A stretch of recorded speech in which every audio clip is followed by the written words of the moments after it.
a nossa linha de pensamento na quarta-feira. Esse é o terceiro capítulo que a gente fala sobre a importância do oráculo, de como a fala para o outro é importante, como a gente abre caminho falando, como a gente produz vida por meio da fala.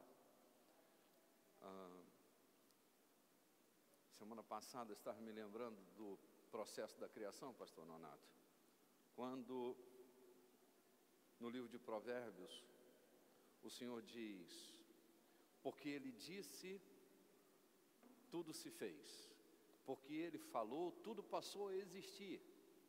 Então falamos desse processo criativo através da fala, como a fala é capaz de produzir. A maior produção de todos os tempos foi produzido pela fala. O verbo sempre foi a grande produção de Deus. Deus produziu tudo a partir do verbo. E diz que tudo subsiste pela palavra do seu poder. Quando São Paulo diz que tudo subsiste pela palavra do seu poder, subsistir não é só existir.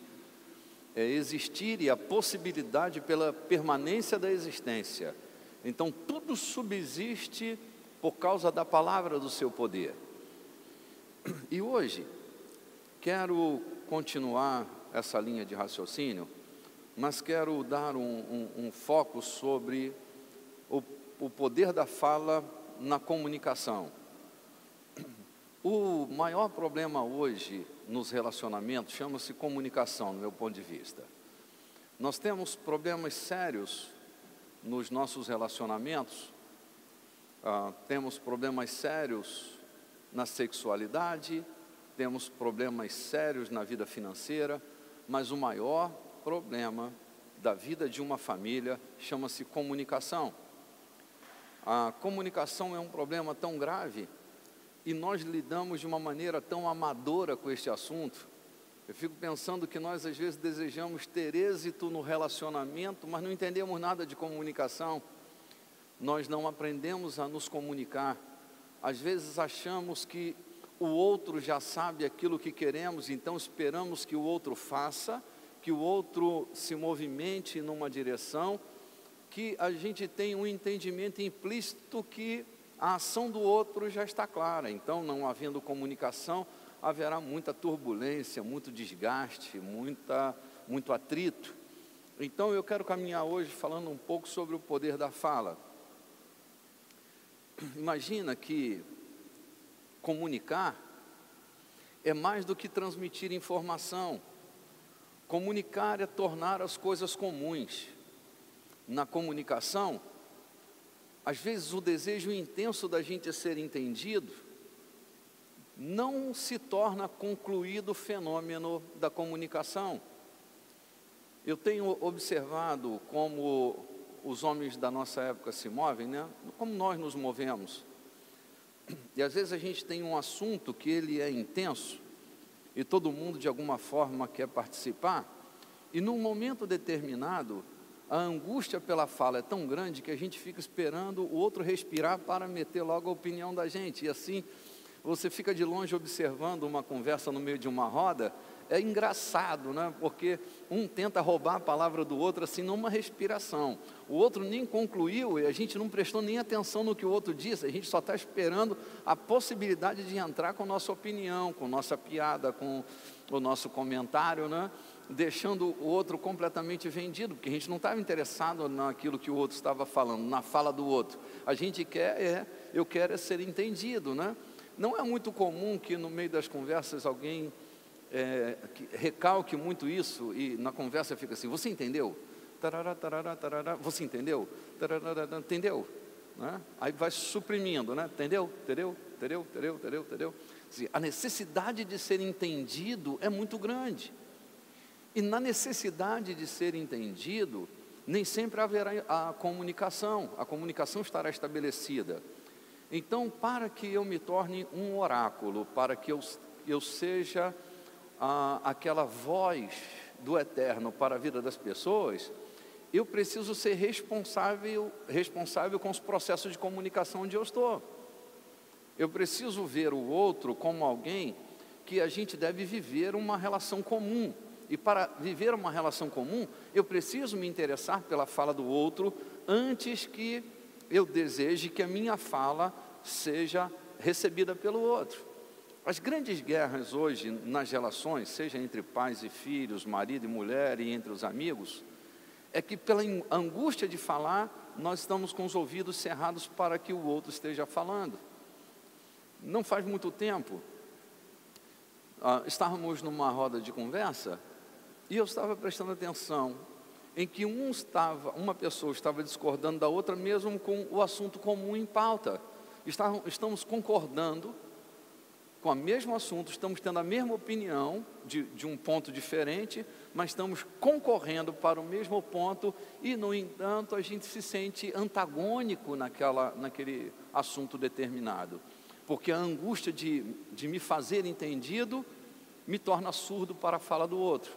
Então, a primeira coisa que eu preciso ter em mente é que a comunicação é um processo responsável. Numa sala de aula, dentro de uma casa ou em qualquer outro meio, a comunicação é um processo de responsabilidade, onde eu preciso me sentir responsável por isso. Havendo comunicação, haverá sucesso. Não havendo comunicação, o fracasso estará estabelecido e a qualquer momento uma bomba vai explodir.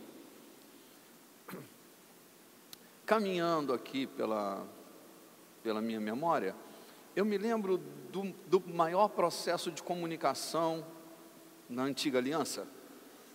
Está em Gênesis capítulo 11, quando em Babel há um projeto meramente humano, não traz nenhum benefício para a humanidade, é um processo que exalta o nome de uma pessoa, mas a comunicação, ela é tão eficiente que mesmo diante de um projeto meramente humano, esse projeto tem êxito. Imagina que lá em Gênesis 11, como é só uma citação, eu não vou fazer a leitura do texto, mas está lá em Gênesis 11, é a construção da Torre de Babel.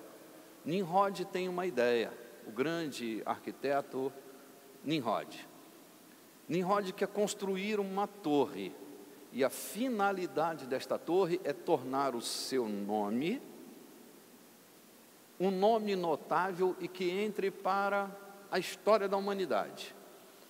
Essa torre não tinha a finalidade de ser uma torre de vigília, não tinha a finalidade de agregar nações, a finalidade era construir um monumento e colocar nesse monumento o nome de um homem, Nimrod, a Torre de Babel. Mas nesse episódio, o escritor do livro do Gênesis, ele abre a cortina do bastidor do céu, e ouve-se uma fala, e diz que o Eterno disse: desçamos e confundamos-lhes a língua, porque isto é só o que intentam no seu coração, só o princípio. Agora, não haverá qualquer intento que eles coloquem no coração que eles não possam realizar, porque eles falam a mesma coisa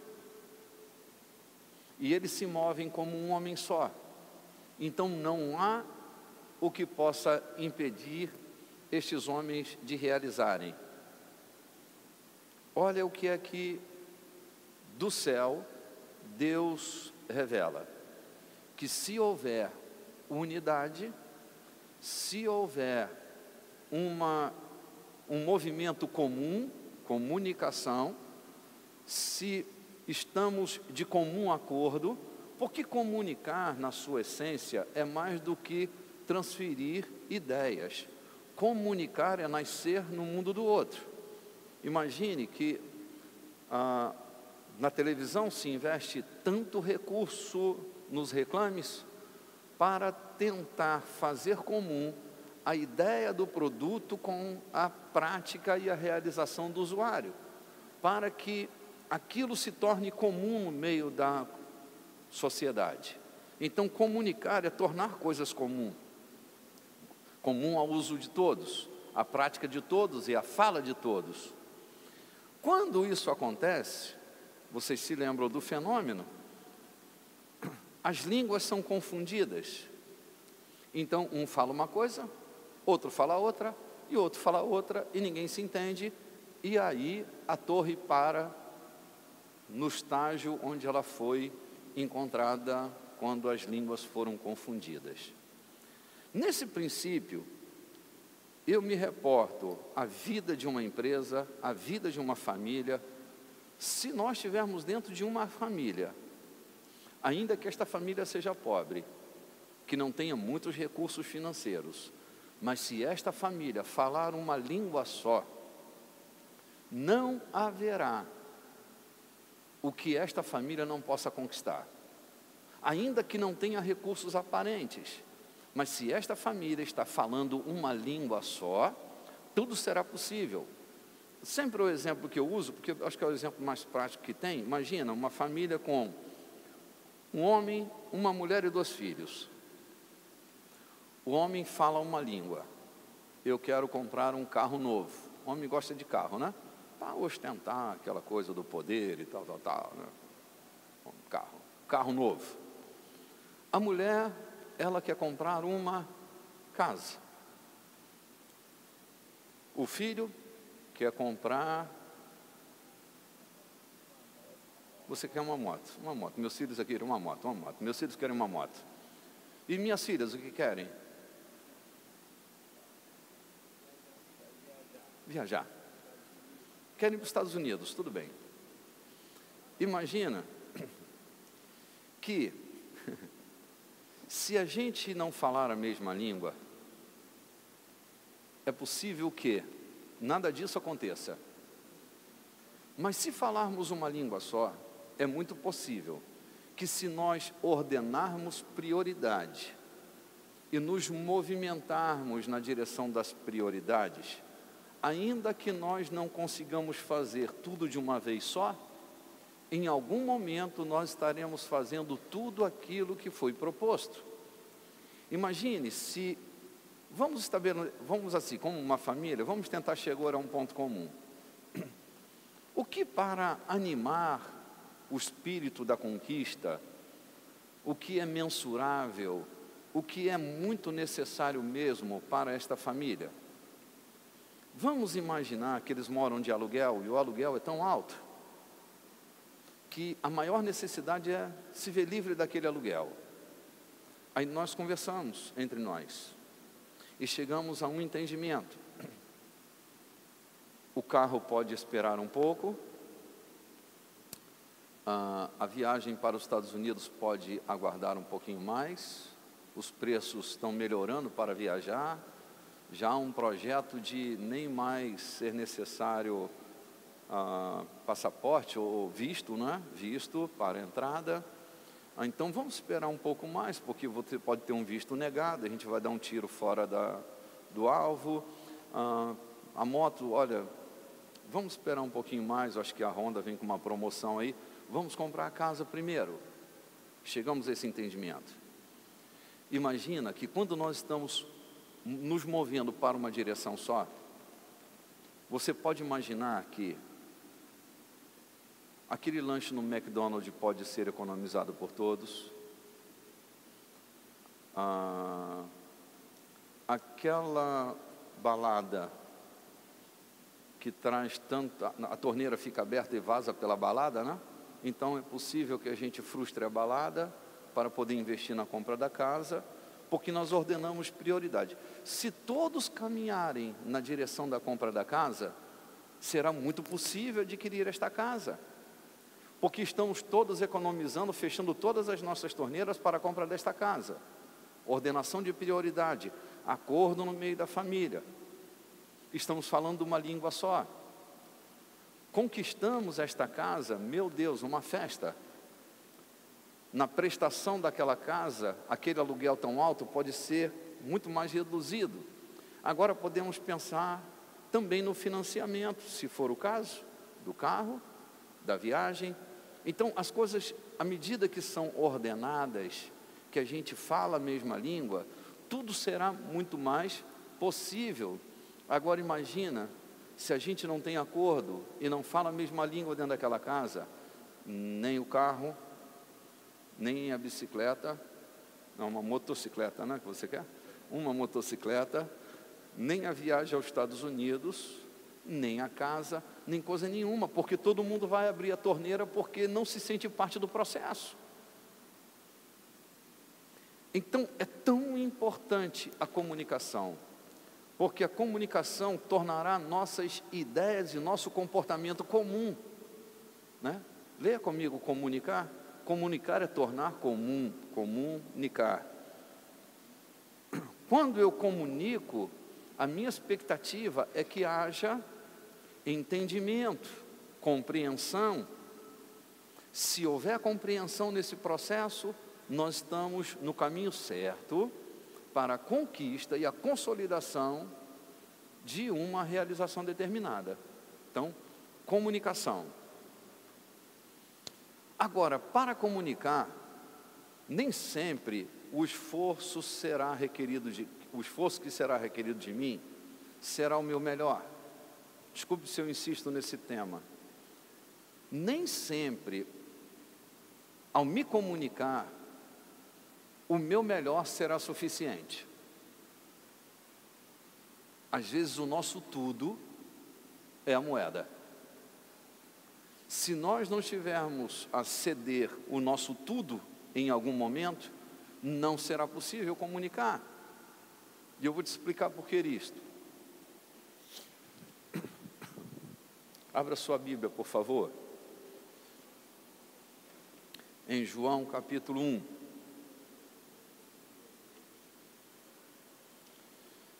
Espírito Santo, te suplicamos que os olhos do nosso coração sejam iluminados, que tu nos conduzas com segurança, que tu nos leves a um lugar de entendimento, que se descortinem os nossos olhos, revela-nos a tua palavra e tatue em nosso coração, como um selo no nosso coração, a tua palavra se fixe, que seja estabelecida em nós o nível da excelência da tua palavra, para que nos movamos como reis sobre a terra, para que governemos sobre a terra com os princípios da tua palavra e sejamos exitosos nisto. Em nome de Jesus, nós te suplicamos confiadamente. Amém. Muito bem. O maior processo de comunicação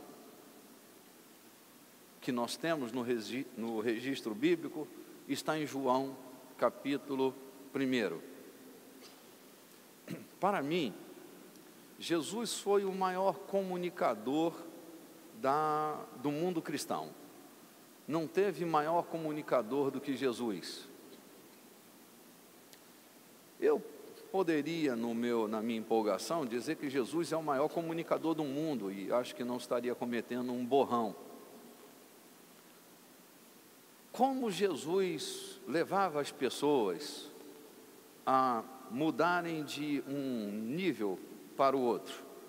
Era impressionante como o poder de comunicar levava Jesus a ter êxito na mudança da vida de uma pessoa. Olha que hoje nós temos terapia de todos os segmentos, para todo gosto, na tentativa de mudar um pouco a estrutura mental de alguém. E com todo esse esforço nem sempre é possível mudar realidades, mas Jesus é capaz de mudar realidades drásticas, porque Ele se comunica com a maior excelência que o planeta já viu. Jesus é capaz de se relacionar com um homem extremamente fracassado e com poucas palavras arrancar o fracasso deste homem e colocá-lo no mais alto nível de sucesso, sem terapias, com uma só palavra. Nós levamos meses, anos, para tentar e lograr algum êxito com nossas técnicas modernas. Jesus, com uma só conversa, com uma só oração, com uma só atitude, era capaz de mudar o nível, o status de compreensão de uma pessoa. Por que esse êxito todo? E eu tenho me dedicado a entender isto porque nós, pregadores do Evangelho, nos comunicamos o tempo inteiro. Nós, seres humanos, não importa a área que trabalhemos ou onde vivamos, estamos nos comunicando o tempo inteiro. Nos comunicamos com olhar, nos comunicamos com gestos.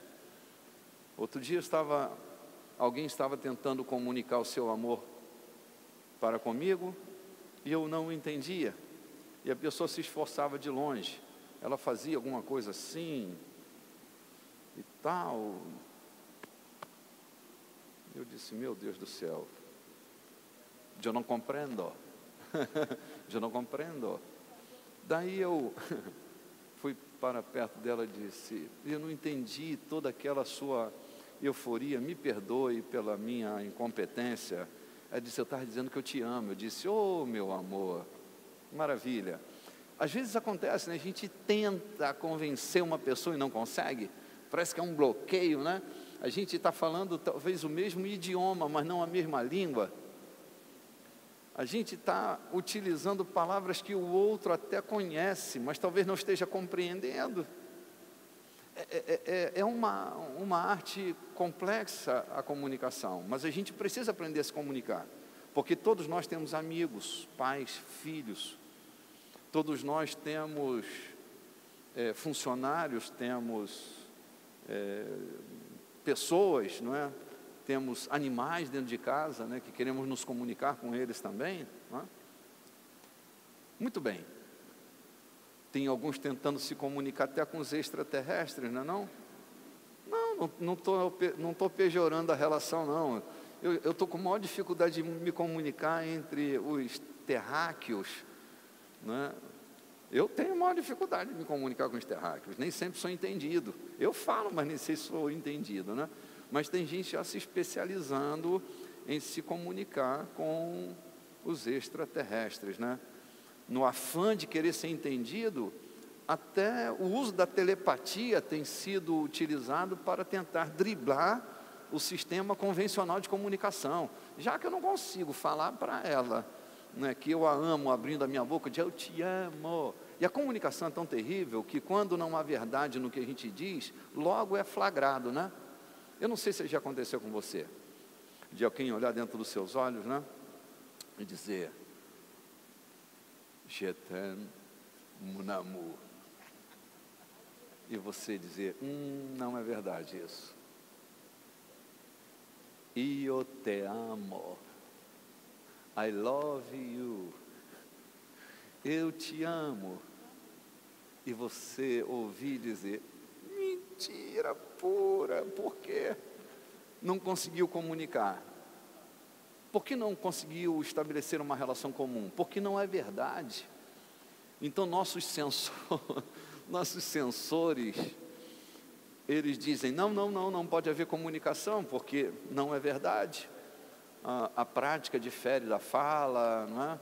Não tem verdade no que diz, isso é papo de Dom Juan, isso não vai acontecer comigo, enfim. Por que é que Jesus é tão exitoso? E eu descobri alguns anos atrás, e vim tentando transformar isso numa verdade prática para nós, que estará na vida de Jesus a maior comunicação que um homem terá, o maior êxito na comunicação. Estávamos conversando, porque esta semana nós tivemos no município de Olinda Nova do Maranhão, e a Sara estava explicando um processo interessante, que era o processo da compreensão e entre a compreensão e o conhecimento, né? A informação. Às vezes, na era da comunicação, o nosso maior esforço é comunicar, tentar passar a informação, né?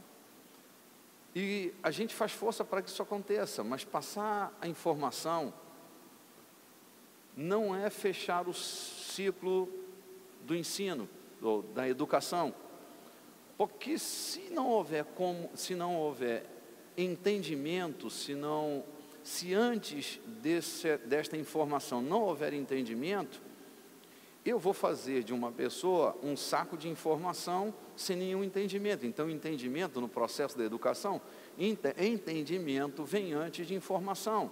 Se eu não entendo, se eu não compreendo, se eu não compreendo, se não houver compreensão, não haverá entendimento. A informação por si só, ela não produz efeito. Para que ela seja aplicada, eu preciso gerar entendimento, compreensão. Então, aqui está, como se nós fôssemos responsáveis pela a educação do comportamento dos nossos amigos, da sociedade e tudo mais, a gente tem que entender uma coisa. Vamos olhar para Jesus essa noite e vamos ver como é que ele fez isso. É simples, já tenho ensinado algumas vezes sobre isso, mas hoje eu quero me utilizar deste poder da fala para ensinar isto. Diz assim o texto de João: no princípio era o Verbo estava com Deus, o Verbo era Deus, ele estava no princípio com Deus, todas as coisas foram feitas por intermédio dele, sem ele, nada do que foi feito se fez. Bom, Jesus é chamado nesse texto de o Logos, a palavra, o Verbo. É assim que João começa a sua fala sobre o Mestre, sua experiência com Jesus. Ele começa dizendo que no princípio, quando é no princípio? Antes que houvesse mundo. A condição de Jesus era o Verbo, ou seja, ele era a produção, ele criava, sua fala gerou vida, e diz que ele era Deus no princípio.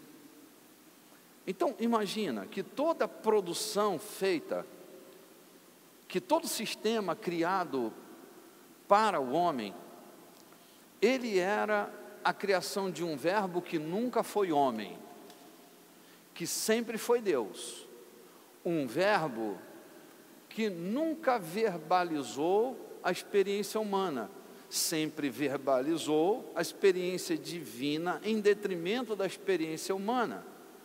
Então era um Deus que nunca foi homem, que só podia compreender o homem da perspectiva divina e não humana.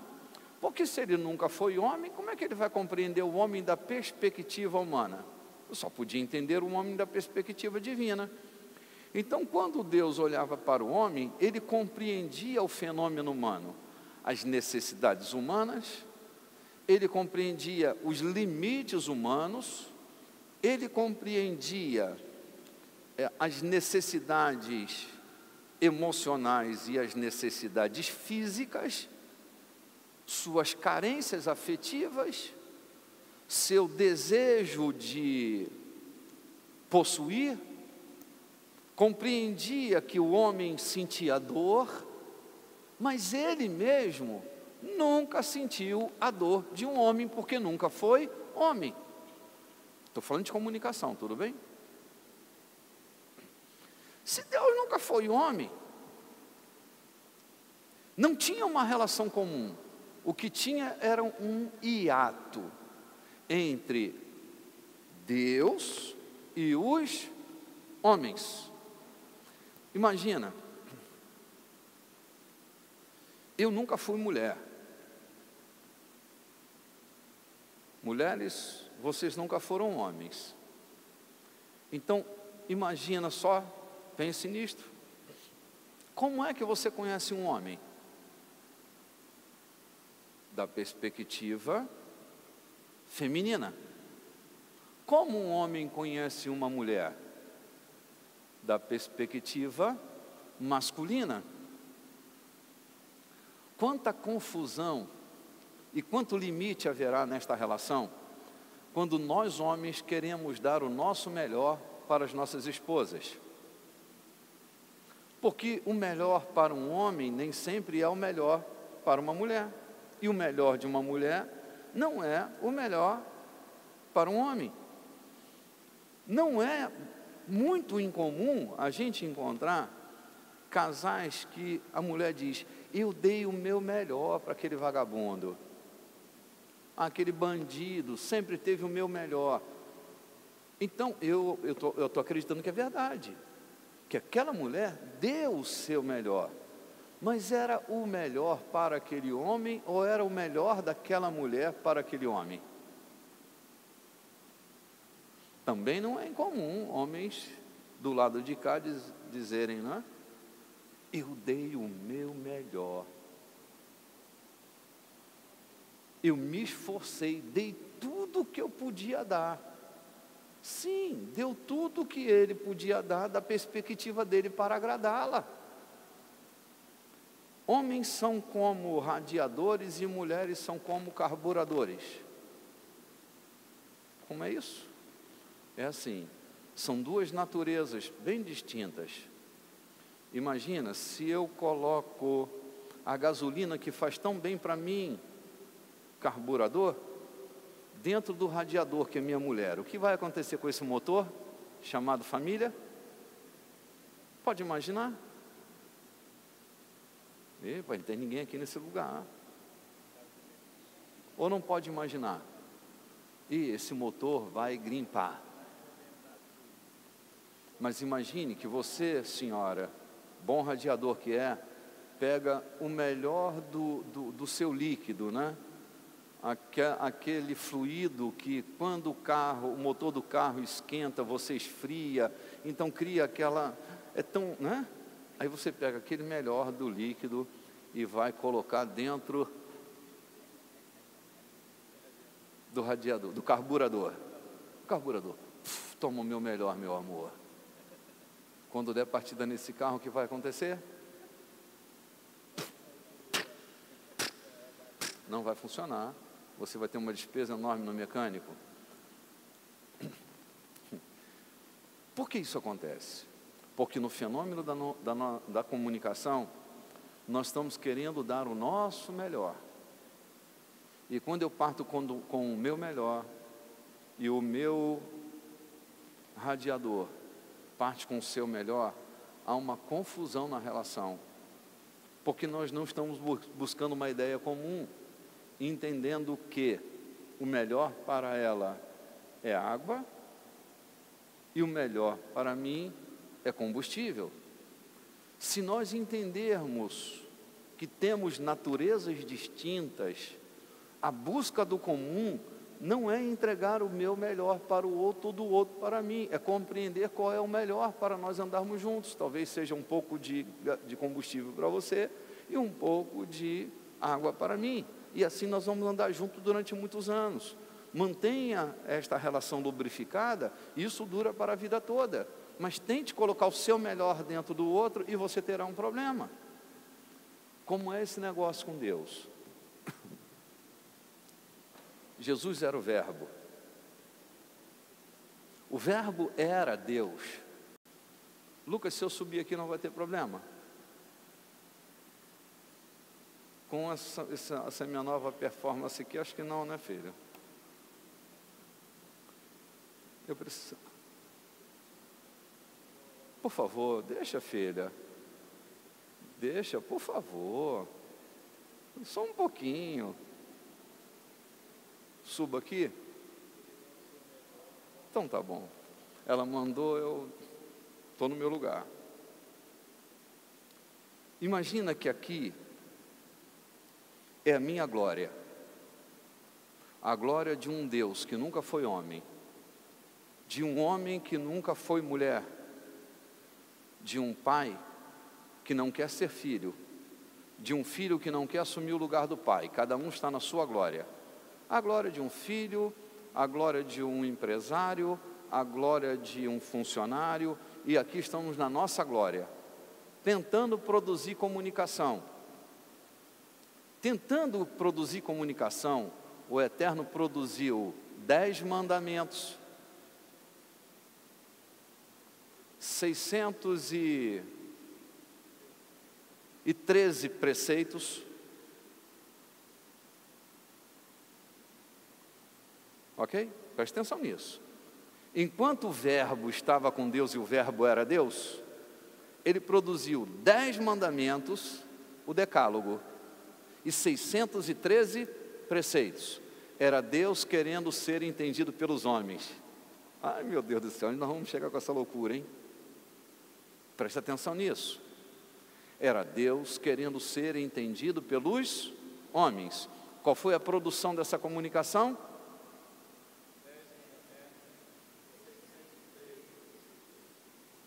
Porque Deus queria que o homem entendesse como é que as coisas funcionavam. Tudo bem? Era a glória de Deus. O Verbo que nunca foi homem. Mais abaixo, para eu não ter que descer ali, para não sair da minha glória, diz que o Verbo tomou uma decisão. E que os homens viram a sua glória. A glória do unigênito do Pai, porque o Verbo que nunca foi homem, agora é chegada a sua hora. Aquilo que foi decidido antes do tempo ser tempo, agora está na plenitude do tempo. O Verbo encarna. Repita comigo: a encarnação do Verbo. Neste momento, o Verbo encarna.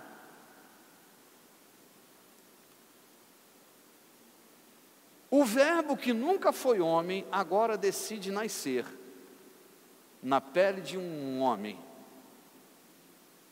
São Paulo diz que ele se humilhou, não julgou com usurpação o ser igual a Deus, antes assumiu a forma de servo, tornando-se semelhança de homens, assumindo a forma de servo, lavando os pés dos seus discípulos. Era o Verbo que era Deus, que decide entrar na glória do homem, para entender o homem da perspectiva humana.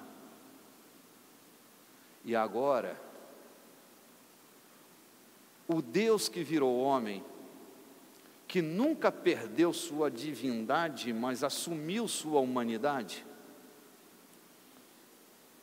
que lidava com a concomitância da natureza divina e humana, nunca deixou de ser Deus para ser homem, nunca deixou de ser homem para ser Deus, nunca se perdeu na história dos homens. E olha na pele de que o homem, o Verbo nasceu. Nasceu na pele de um judeu,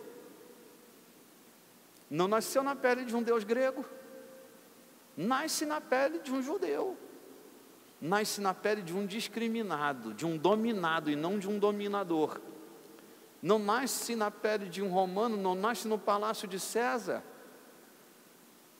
nasce na estrutura econômica pobre de uma família dominada pela espada de Roma, nasce na pele de alguém cujo preconceito estava sendo a força da sua esmagação. Exatamente, a língua dele, a sua cultura, ela se debate, ele se torna o maior descolonizador da mente helênica, porque ele se debate e luta para que a natureza deste povo não se dissolva ao longo do poder do Império Romano. Ele é um lutador. pois ali o Verbo encarna. Nesta figura o Verbo encarna. Quando o Verbo encarna, o Verbo reúne seus discípulos, agora, não mais olhando o homem como Deus, mas olhando o homem como homem.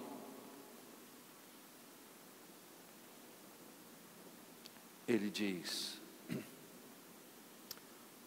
dos 10 mandamentos, dos 613 preceitos, eu vou dar um mandamento para vocês.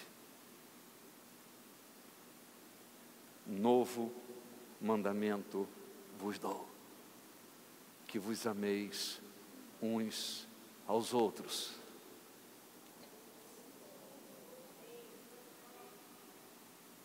Novo mandamento vos dou, que vos ameis uns aos outros, assim como eu vos amei. Jesus reduz 10 mandamentos e 613 preceitos num só mandamento. No momento anterior, ele diz, a lei e os profetas, porque além dos 10 mandamentos e dos 613 preceitos, havia uma quenca de informação dos profetas. Jesus diz, a lei e os profetas. Isso foi depois de uma reunião no Monte da Transfiguração, né, Moisés? Lá no Monte da Transfiguração, aquela reunião reduziu na seguinte questão: Moisés, vamos tomar uma decisão aqui. Elias, por favor, venha cá, eu vou arbitrar essa situação. Vamos reduzir a lei e vamos reduzir a informação dos profetas. Tudo bem que se amar a Deus sobre todas as coisas e ao próximo como a ti mesmo, a gente responde toda essa questão da lei? Não, está tudo bem, está tudo certo. Então, está decidido, vou descer, daqui a pouco vou... É só uma brincadeira que eu estou fazendo aqui, né? Porque quando finalmente Jesus reúne seus discípulos, ele diz, a lei e os profetas resume num só mandamento, o amor. Quando Deus deixa sua natureza divina para assumir a natureza humana, e ele olha para o homem agora na perspectiva humana, ele entendeu tudo, porque passou a sentir como homem. Jesus não tinha a informação do que é sofrer, porque uma coisa é assim, eu digo, Rosa, conta para mim o que é sofrer de amor. Aí tu vai me falar, sofrer de amor é não ser correspondida e tarará, e papapá, eu vou anotando aqui. Então o meu conhecimento é a partir da tua fala, não da minha experiência. A outra coisa é quando eu falo da dor do amor, quando eu passei por ela. A produção de Jesus é porque ele passou. Imagina só aqui comigo, vem comigo. Jesus já foi traído? Jesus foi traído? Por isso ele nos entende quando nós somos traídos. Jesus já foi humilhado? Você já foi humilhado? Então tu está imaginando isso? Que ele sabe exatamente o que você passa? Jesus teve fome? 40 dias no rango, meu irmão, pela madrugada. Dá até vontade de transformar a pedra em pão, mas ele não transformou, né? Toda a experiência humana foi experimento do Verbo que encarnou. Encarnou o quê? A natureza humana. Ele tornou comum. Sua natureza divina se misturou com sua natureza humana. Comunicar é nascer na natureza do cliente. Comunicar é nascer na natureza do aluno, do paciente, do filho, do pai, da irmã, do dono do supermercado, do açougueiro, do garçom que nos serve. Comunicar é não ter medo de entrar na natureza alheia, com a certeza, a firmeza e a segurança de que você não pode se perder de si mesmo. Mas é se atrever a romper com as fronteiras. Se eu não estou decidido a romper com as fronteiras, eu não faço comunicação. Eu vou querer vender meu peixe, mas não faço comunicação. Eu vou entuchar o outro, mas não vou tornar comum. Não será a nossa prática, mas a minha prática nele. Será o meu produto nele, não o nosso mundo novo. Comunicar é mais do que falar. Quantas vezes nós comunicamos mais calados do que falando? Comunicamos nosso amor no silêncio, seja da aprovação ou da reprovação, mas no silêncio. Porque comunicar definitivamente não é usar as pregas vocais para pronunciar som, porque me comunico de muitas maneiras, o corpo fala e fala de muitas maneiras. Quando eu estou cansado, eu não preciso dizer, olha para mim, você vai ver que eu estou cansado. Meu ombro cai, meu semblante descai. Quando estou amando, nem preciso fazer uma declaração, meus olhos falam logo que estou amando. Soy loco por ti, América, soy loco por ti, amore. O olho brilha, meu amigo, os poros se abrem apaixonadamente, o cabelo fica sedoso, é uma loucura. O corpo fala, se comunica o tempo inteiro. Eu chamo a pessoa para o meu mundo, ela percebe, não só percebe, mas vibra com a minha conquista, compreende? Então, comunicar não é essa tarefa exaustiva de tentar convencer os outros de que aquilo é bom ou aquilo é ruim. Comunicar é nascer na necessidade do outro e fazer desta necessidade a minha necessidade também. Comunicar é amar, e amar é sentir também a necessidade do outro, entrar neste mundo e não ter medo. Então aqui está uma boa definição de que amar é me lançar no mundo do outro, é romper com a fronteira, mas é também não me perder de mim. Por que que Jesus diz assim, ama o teu próximo como a ti mesmo? Ele está falando do mandamento de amar. Porque, minha irmã, se você não se amar, nenhum homem, nem seus amigos, nem seu marido, nem ninguém vai amar você. Deixam de nos amar porque nós deixamos de nos amar. Não falamos quando temos que falar, silenciamos quando temos que falar, nos omitimos quando temos que gritar, gritamos quando temos que ficar calado, estamos perdidos em nós mesmos, então como que nós vamos nos encontrar na vida de alguém? Não vai. Então, no mandamento do amor, Jesus está falando desta sua natureza de comunicador, que é não ter medo de romper com a fronteira, de ir até onde a dor do meu irmão está, mas não me esquecer de que mesmo contemplando a dor do meu irmão, eu também tenho as minhas. Não posso me perder lá, senão eu nunca me encontro mais aqui. Na tarefa de comunicar, a responsabilidade precisa estar presente. Você precisa ser um pouco de aluno na sala dos teus alunos, mas nunca pode deixar de ser o mestre. Enquanto empresário, precisa ter um coração sensível para os teus funcionários, mas não pode se perder na mentalidade de um funcionário, senão você nunca vai ser um patrão. Esse movimento da comunicação vai requerer de mim extrema responsabilidade. Responsabilidade é sempre deixar uma porta aberta, para que na hora que eu tiver que assumir novamente a minha vida, e daí vai o meu conceito mais, assim, que eu mais sou apaixonado por ele na palavra de Jesus.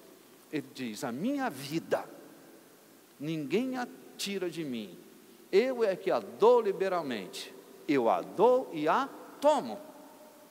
Eita palavra poderosa essa, para quem quer amar, para quem quer se comunicar, para quem quer viver intensamente. É não ter medo de entrar na vida do outro, mas nunca se perder de si mesmo. É poder dar, mas saber tirar e tomá-la de volta.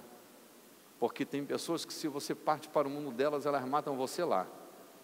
Então você tem que estar muito vivo para não deixar morrer. Você pode até se deixar morrer, se essa decisão é sua.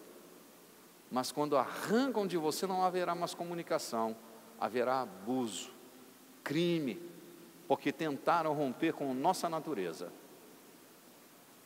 Comunicar é mais do que usar as palavras. Comunicar é olhar,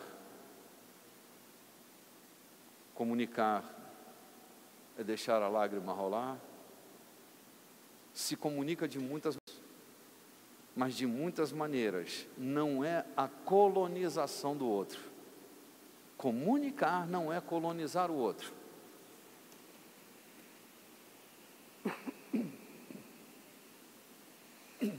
Desculpe. Deixa eu falar um pouquinho disso aqui. Ah, meu Deus, não dá mais.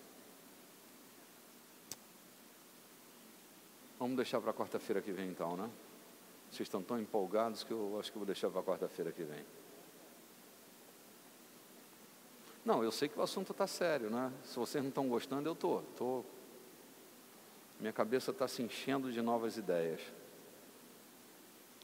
Lembre de uma coisa: comunicar não é colonizar teu marido, comunicar não é colonizar tua mulher, comunicar não é estender seu império a seus filhos, nem aos seus clientes, nem aos seus pacientes, nem aos seus alunos. Comunicar é gerar relações de comunhão, é fechar circuitos. Todo mundo tem como contribuir num processo. Nunca elimine o outro no processo da comunicação. Porque, por exemplo, nas relações comerciais, alguns anos atrás, descobriu-se um capítulo novo da comunicação, que é o pós-venda e o saque. São dois elementos que estabelecem comunicação. O pós-venda mantém, por exemplo, nas relações comerciais, mantém a relação viva e acesa, comunicando o nível de satisfação, de insatisfação. O saque é a relação aberta para a reclamação do produto, defeitos e tarará. Então, é tornar comum o produto.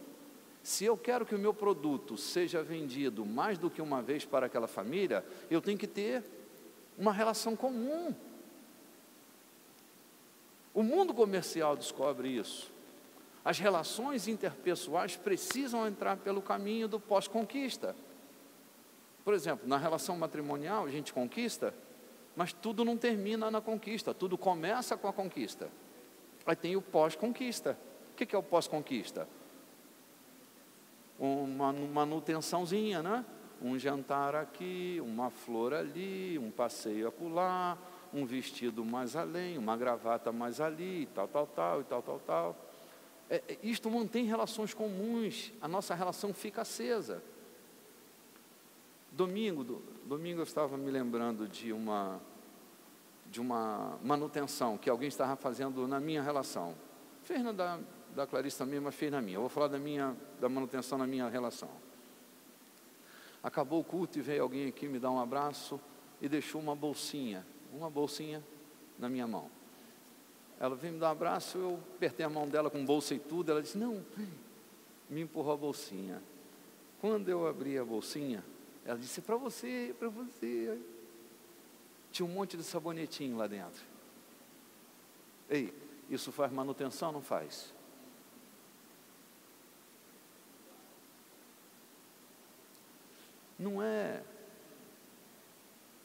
É um lenço, um sabonete, uma gravata, que os amigos precisam lembrar uns dos outros.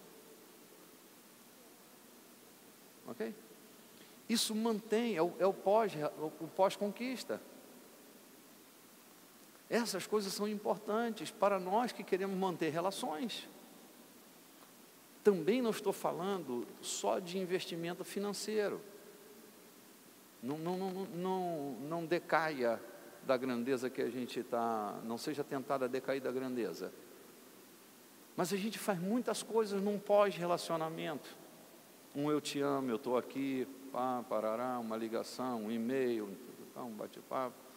Quando perceber que tem alguma coisa esvaziando, meu irmão, acenda isso de alguma forma, manda um e-mail, uma cartinha, uma loucura qualquer. Nesse início de ano, nossa secretaria expediu umas cartas de... Foi de que foi aquilo? De aniversário? O que foi, meu amor? Foi... Ok. Uma irmã me ligou e disse: bispo, fale com a pastora que aquela cartinha que ela mandou para mim mudou a minha vida. Uma cartinha que muda a vida de uma pessoa. Uma palavra muda a vida de uma pessoa. Um gesto. Olha, eu vou te dar um segredo. Mas esse segredo eu vou compartilhar e você vai falar, porque agora você é responsável por ele também, viu? É um segredo que tu pode fazer fofoca à vontade dele. É assim: nossos recursos sustentam os nossos relacionamentos. Quais recursos? Todos os recursos. Não é só financeiro. Nossos recursos sustentam nossos relacionamentos.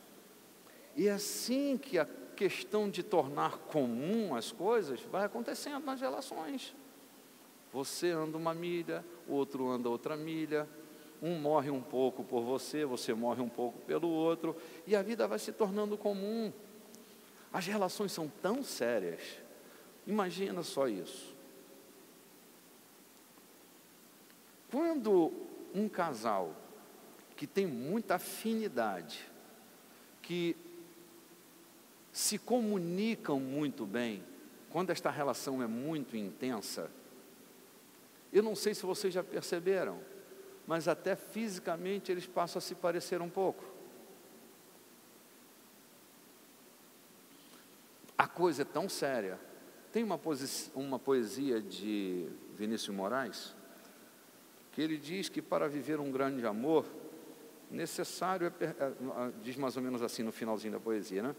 Que é necessário estar sempre junto, ser um só defunto para não morrer de dor. Né?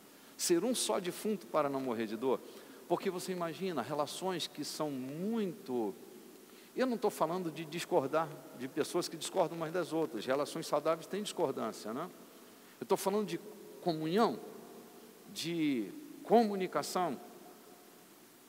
Há casais que quando morre um num mês, pode contar no seu relógio. Daí a 2 meses, 3 meses, 6 meses, o outro vai embora. Porque não aguenta. Porque a coisa se tornou tão comum que parte dele foi. E a outra parte ficou. E a outra parte que ficou não tem mais sentido ficar sem aquela que se foi. E acaba indo também. Vocês conhecem histórias. Na sua casa, exatamente. Sim, compreende? Comunicar é mais do que falar. Há pais que estão gritando, e acham que estão se comunicando e não estão. Estão só gritando, perdendo a paciência, se irritando, mas não estão se comunicando. Porque não entram no mundo dos seus filhos. Não sente na sua pele. Estava nesse encontro de educadores. Uma das perguntas de professores lá é: como vamos lidar? Não estou com ele aqui. Seu celular, pode me emprestar? Não tem crédito mesmo, para que vai ficar andando com o celular? Não tem problema. A professora, com angústias, perguntava: como é que nós vamos lidar com a questão do celular dentro da sala de aula? E eu tentava filosofar sobre isso. Enquanto é isso, Uma das diretoras que estava sentada na mesa, sentada numa cadeira, atendia o telefone e dizia, não, tarará, papapá, tarará. Eu aqui, dando uma resposta para o professor, e a diretora sentada aqui.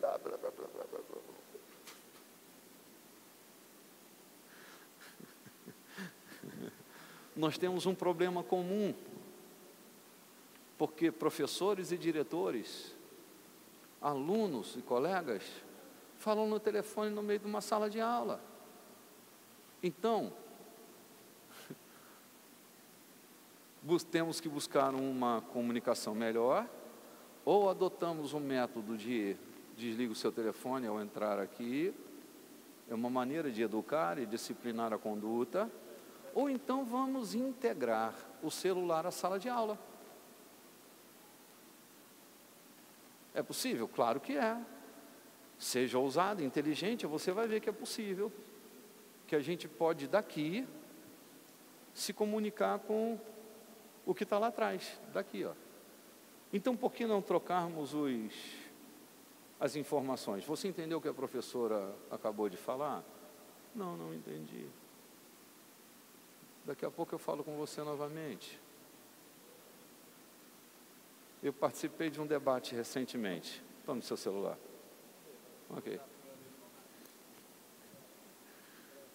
E no debate, a aflição gerada era essa: como acabar com esse negócio de celular na igreja, de tablet na igreja? E os pastores estavam fulos, né? E eu com o meuzinho lá.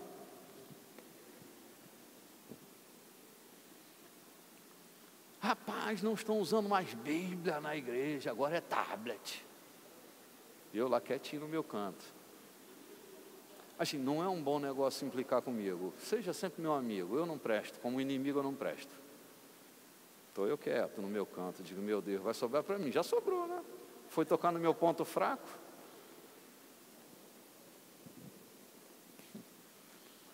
Aí alguém me disse, Bispo Renato, como é que o senhor lida com essa questão do celular na igreja, do tablet na igreja? Eu disse, rapaz, aí desembrulhei o meu e disse para o irmão, querido, eu tenho 72 Bíblias aqui. O senhor tem quantas Bíblias aí, senhor? Ele disse, eu tenho uma. Eu falei, eu tenho 72. Tem até em chinês aqui. Eu disse, e o senhor está muito moderninho para o meu gosto, porque o senhor tinha que andar, era com pergaminho debaixo do seu braço.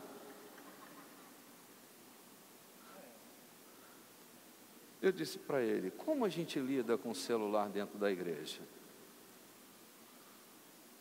Eu tenho médicos na igreja, que têm pacientes na UTI. Então, eles têm que estar com o celular ativo. Por ser educado, deve colocar no silencioso, no que vibra, né? Eu tenho aqui na igreja advogados, juízes, que tem sempre alguma coisa para fazer nos horários mais inesperados. Então, sai, levanta, vai lá e atende. E eu disse para ele, outro dia eu estava irritado, que eu estava pregando e o caboclinho está lá. Eu disse, Jesus, será que o diabo está no dedo desse menino? Eu dizia no programa, será que o diabo está no dedo desse menino? Quando acabou o culto, eu chamei. Disse, querido, deixa eu me perguntar. Bicho, no meio da pregação, tu está lá com o dedo no celular? Porra, que loucura é essa? Ele diz, não, bispo, é minha Bíblia. Minha Bíblia está aqui, ó. O senhor está falando, eu estou procurando na minha Bíblia. Minha cara, ó. Ele disse, tem mais. Cada frase que o senhor diz aqui, eu mando para o planeta todo aqui, pelo Face. O senhor está falando, olha aqui, eu mandei mensagem para fulano que não está aqui no culto, mandei mensagem para ciclano que não está aqui no culto, só das mensagens que o senhor está pregando aqui. Aí eu disse para os pastores, a tecnologia trabalha a nosso favor. Se eu tenho uma congregação educada, não vai estar fazendo barulho enquanto a pregação está acontecendo, mas qual é o problema deste amigo estar ouvindo uma frase que está abençoando a vida dele e ele está mandando para a família toda aqui, de dentro desse lugar? Algum problema? Não, é a nosso favor. Então, assim como um pastor não precisa ficar irritado com o celular na igreja, um professor também não precisa. Ou precisa, se ele não tem conteúdo, ele vai ficar irritado. Mas se ele tem conteúdo, seu conteúdo pode contribuir para muita coisa. Se os nossos alunos, se os nossos amigos não estiverem apaixonados pelo que fazemos, então tudo será um elemento de transtorno para nós. Ok, já estou recebendo a comunicação. Você riu, né, Euquia? Até o Euquia já sabe o que é, meu bem. Queridos, foi uma honra e um prazer muito grande estar com você essa noite. Semana que vem nós continuamos, ok? Eu vou falar sobre o imperialismo na comunicação. Como querer impor a nossa colônia na vida dos outros pode gerar tantos problemas, né? Tantos problemas. Tentar desconstruir o outro sem que o outro queira vai gerar briga sempre. Então, quarta-feira que vem a gente volta a falar neste assunto, tudo bem? Obrigado por você ter estado aqui essa noite, que Deus o abençoe. Antes de sairmos, nós vamos abrir nossos tesouros e vamos ofertar e dizimar a Deus com nossas ofertas e os nossos dízimos, e que Deus te abençoe ricamente. Eu quero um envelope, meu irmão, por favor.